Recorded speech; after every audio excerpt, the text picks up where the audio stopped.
Well, the city of Warren is cracking down on a disturbing trend involving heroin. Let's go live now to 7 Action News reporter Anu Prakash. And Anu, I understand the mayor now is sending a tough message to those drug dealers, huh? Yeah, he absolutely is, Jeff. He says he wants to send a message not only by having the police make a lot of arrests, but he also wants to send that message by taking property.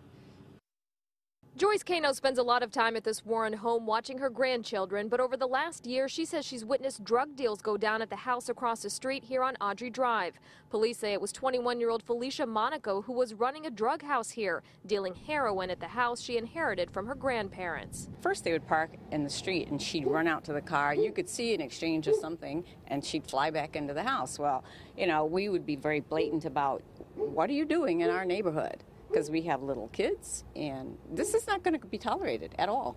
Warren Mayor Jim Fouts says this is just one example of the heroin problem showing itself in his city. It seems to be that Warren is becoming a gateway for heroin users. In other words, they drive to Detroit between, say, Ryan and Gratiot. They get their drugs, and then they come back to Warren, and they shoot up in Warren. In the last year, Fouts says heroin-related arrests went up 69% and heroin overdoses are up by 10%. Earlier this week, several Warren police officers took part in Operation March Madness in Detroit, where they made dozens of drug-related arrests.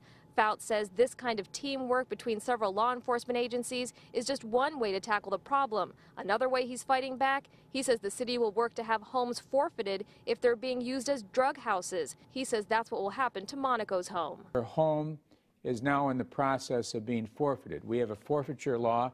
Since she was using her home as a drug house, she's going to forfeit her home to the city, and it's going to go into our drug program where the city can use that money to fight drugs and purchase police equipment and what have you. She's going to lose that home. Absolutely good. Why should they be able to keep it?